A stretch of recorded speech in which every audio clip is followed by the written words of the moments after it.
ರಾಜ್ಯ ಕಾಂಗ್ರೆಸ್ ಸರ್ಕಾರದ ವಿರುದ್ಧ ಬಿಜೆಪಿ ಮುಖಂಡ ಜಿಎನ್ ವೇಣುಗೋಪಾಲ್ ನೇತೃತ್ವದಲ್ಲಿ ನಾಳೆ ಪ್ರತಿಭಟನೆಗೆ ಸಿದ್ಧತೆ.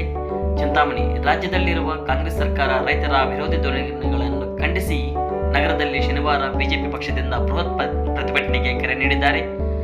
ಇದೇ ವೇಳೆಯಲ್ಲಿ ಬಿಜೆಪಿ ಮುಖಂಡರಾದ ಜಿಎನ್ ವೇಣುಗೋಪಾಲ್ ಅವರು ಮಾತನಾಡಿ, ರಾಜ್ಯ ಕಾಂಗ್ರೆಸ್ ಭ್ರಷ್ಟ ಸರ್ಕಾರವಾಗಿದ್ದು ಅನ್ನದಾತರನ್ನು ಗೋಳಾಡಿಸಿ ರಾಜ್ಯ ಸರ್ಕಾರ ರೈತರಿಗೆ ಕೊಡುತ್ತಿರತಕ್ಕಂತಹ ಕಷ್ಟಗಳು ದೇಶದ ಎಲ್ಲ ರಾಜ್ಯದ ಜನತೆಗೆ ಗೊತ್ತಿದ್ದು, ರೈತರ ಬೆಳೆಯಬೇಕಾಗಿರ್ತಕ್ಕಂಥ ಬೆಳೆಗಳಿಗೆ ನಿಗದಿತವಾಗಿರ್ತಕ್ಕಂಥ ಬೆಲೆಯನ್ನು ಸಹ ನೀಡದೆ ಅವರಿಗೆ ಸಮಸ್ಯೆಗಳನ್ನು ಸಹ ನೀಡ್ತಾ ಇರತಕ್ಕಂಥದ್ದು ಮತ್ತು ಮಲತಾಯಿ ಧೋರಣೆ ನೀಡ್ತಾ ಇರತಕ್ಕಂಥದ್ದು. ಕಾಂಗ್ರೆಸ್ ಸರ್ಕಾರದ ವಿರುದ್ಧ ನಮ್ಮ ಪಕ್ಷ ಹೋರಾಟಗಳು ಮಾಡಿಕೊಂಡು ಬರುತ್ತಿದ್ದು, ರಾಜ್ಯದ ಅನ್ನದಾತ ದೇಶದ ಬೆನ್ನೆಲುಬಾದ ರೈತರ ಪರ ನಾಳೆ ಬೆಳಗ್ಗೆ 10 ಗಂಟೆಗೆ ಆಜಾದ್ ಚೌಕದಿಂದ ಜಾಥಾವನ್ನು ಹಮ್ಮಿಕೊಂಡಿದ್ದು, ನಗರದ ಪ್ರಮುಖ ಮುಖ್ಯ ರಸ್ತೆಗಳಲ್ಲಿ ಬಿಜೆಪಿ ಸರ್ಕಾರ ಮಾಡ್ತಾ ಇರತಕ್ಕಂಥ ಅನ್ಯಾಯಗಳ ವಿರುದ್ಧ ಸಾರ್ವಜನಿಕರಿಗೆ ತಿಳಿಸುತ್ತಾ ತಾಲೂಕು ಕಚೇರಿಗೆ ತಲುಪಿ ತಹಸೀಲ್ದಾರ್ ಅವರಿಗೆ ಮನವಿ ಪತ್ರವನ್ನು ಸಹ ಸಲ್ಲಿಸುತ್ತೇವೆ. ಹಾಗಾಗಿ ಎನ್ಡಿಎ ಪಕ್ಷದ ಸದಸ್ಯರು ಮತ್ತು ಜನಪ್ರತಿನಿಧಿಗಳು ಹಾಗೂ ಎಲ್ಲರೂ ಸಹ ರಾಜ್ಯ ರೈತ ಸಂಘಟನೆಗಳು ಸದಸ್ಯರು ಹೆಚ್ಚಿನ ಸಂಖ್ಯೆಯಲ್ಲಿ ಈ ಒಂದು ಪ್ರತಿಭಟನೆಯಲ್ಲಿ ತಾವೆಲ್ಲರೂ ಸಹ ಭಾಗಿಯಾಗಬೇಕು ಎಂದು, ಈ ಪ್ರತಿಭಟನೆಯನ್ನು ಯಶಸ್ವಿ ಮಾಡಬೇಕೆಂದು ಈ ಮೂಲಕ ತಮ್ಮಲ್ಲಿ ಮನವಿ ಮಾಡುತ್ತೇನೆಂದು ತಿಳಿಸಿದರು. ಈ ಸಂದರ್ಭದಲ್ಲಿ ರಾಜಶೇಖರ್ ರೆಡ್ಡಿ, ನಿಕಟಪೂರ್ವ ಅಧ್ಯಕ್ಷ ಮಹೇಶ್ ಭಾಯ್, ನಗರ ಅಧ್ಯಕ್ಷ ಗೋವಿಂದರಾಜು, ಪ್ರಕಾಶ್ ಗುಪ್ತಾ, ಪ್ರಧಾನ ಕಾರ್ಯದರ್ಶಿ ಗಾಜುಲು ಶಿವ, ಗೋಕುಲ್ ಶ್ರೀನಿವಾಸ್, ಅಂಜಪ್ಪ, ದೇವರಾಜ್, ಕುರ್ಟಹಳ್ಳಿ ಡಾಬಾ ಮಂಜುನಾಥ್, ಶ್ರುತಿ, ಪಂಕಜ ಸೇರಿದಂತೆ ಹಲವಾರು ಮುಖಂಡರು ಉಪಸ್ಥಿತರಿದ್ದರು.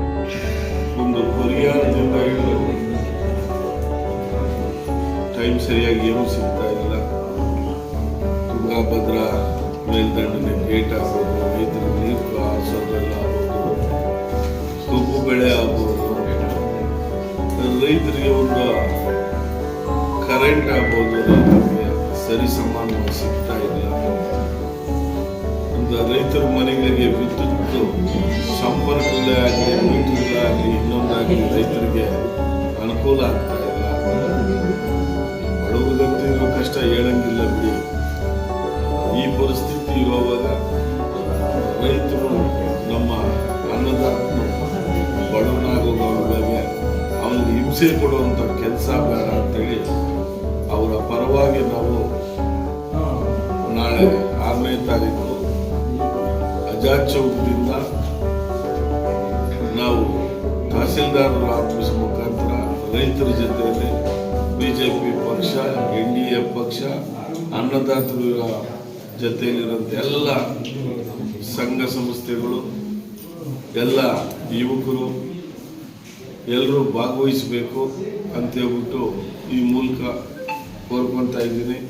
ಬಂದು ತಮ್ಮ ಸಲಹೆಗಳು ಕೊಡಬೇಕು ಹಾಗೂ ಹೋರಾಟದಲ್ಲಿ ಭಾಗವಹಿಸಬೇಕು ಅಂತೇಳಿ ಮನವಿ ಮಾಡ್ತಾ ಇದ್ದೀನಿ.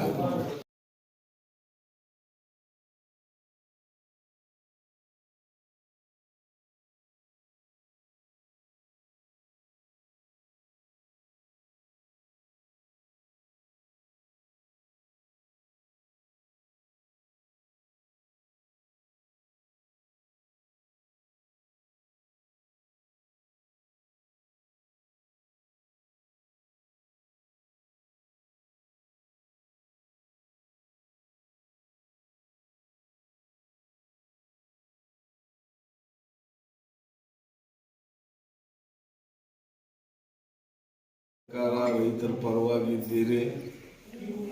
ರೈತರಿಗೆ ಇಂಪ್ಲಿಮೆಂಟ್ ಆಗಿ ರೈತ ಇವತ್ತು ಸಾವು ಬದುಕದಲ್ಲಿರುವಂಥ ಪರಿಸ್ಥಿತಿ. ರೈತ ನೀವೆಲ್ಲೇ ರೈತನು ಬೆಳೆದಂಥ ಬೆಲೆಗೆ ಒಂದು ಬೆಂಬಲ ಬೆಲೆ ಏನೂ ಕೊಡ್ತಾ ಇಲ್ಲ. ಯಾವುದೇ ಸರ್ಕಾರ ಆಗ್ಬೋದು, ರಾಜ್ಯ ಸರ್ಕಾರ ಆಗ್ಬೋದು, ಕೇಂದ್ರ ಸರ್ಕಾರ ಆಗ್ಬೋದು, ಇವತ್ತು ರೈತರ ಸಮಸ್ಯೆ ತೀರಿಸ್ಬೇಕು. ಆ ರೈತರ ಸಮಸ್ಯೆ ತೀರಿಸಿದಾಗೆ ಆ ರೈತನು ಯಾವತ್ತೂ ಸಂತೋಷವಾಗಿ ಇರ್ತಾನೆ, ಯಾವತ್ತೂ ದೇಶ ಅಭಿವೃದ್ಧಿ ಹೊಂದುತ್ತೆ. ಅದು ಹೇಳ್ತಾ ಇದ್ದಾರೆ, ಮಾಡ್ತಾ ಇದ್ದಾರೆ.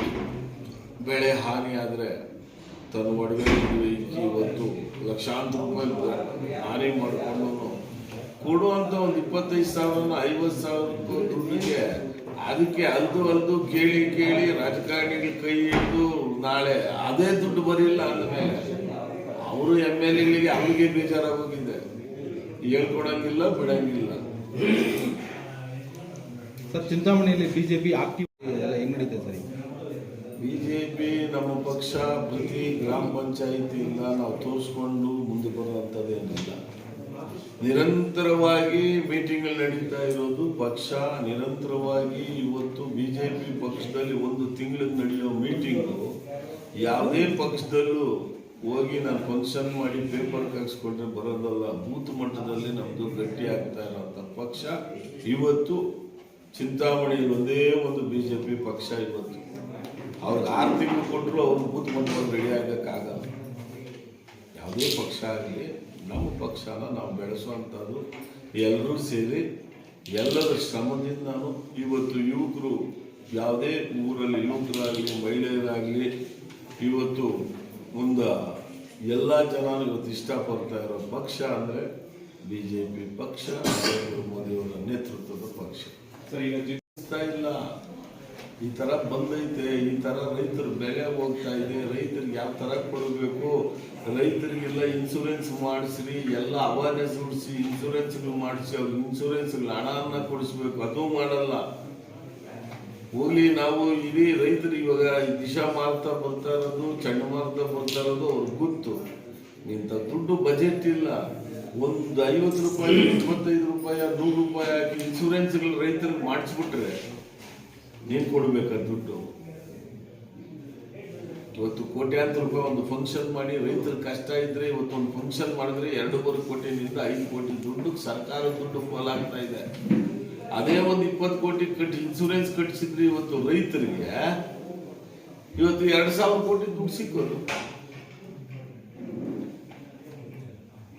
ಇವತ್ತು 20 ರೂಪಾಯಿ ನೀನು 50 ರೂಪಾಯಿ 100 ರೂಪಾಯಿ ಇನ್ಶೂರೆನ್ಸ್ ಕಟ್ಟು ಅಂತಾರೆ. ಬೇಡ, ಸೊಸೈಟಿಗಳಲ್ಲಿ ಹೇಳಿ ಇಂಥ ಇನ್ಶೂರೆನ್ಸ್ ರೈತರದ್ದು ಕಟ್ಟಿ ಸೊಸೈಟಿಗಳ ಮುಖಾಂತರ ಅಂದರೆ ಕೃಷಿ ಸಮಾಜ ಸೊಸೈಟಿಗಳಿದ್ದಾವೆ, ಎಲ್ಲ ಕಡೆನೂ ಅವ್ರವ್ರ ದುಡ್ಡಿದೆ. ಇಂಥ ರೈತರ ಸಮಸ್ಯೆನ ಯಾವುದೇ ದುಡ್ಡಲ್ಲಾದರೂ ಬಗೆಹರಿಸ್ಬೋದು. ಸರ್ಕಾರ ಒಬ್ಬ CM ಆದರೂ ಯಾವುದೇ ದುಡ್ಡು ತಗೊಂಡು ರೈತರ ಇನ್ಶೂರೆನ್ಸ್ ಕಟ್ಟಿ ಅವ್ರಿಗೆ ಬರುವಂಥ ದುಡ್ಡನ್ನ ನಾವು ಕೊಡಿಸಿದ್ರೆ ಅದು ಒಳ್ಳೆ ಸರ್ಕಾರ. ಓಕೆ.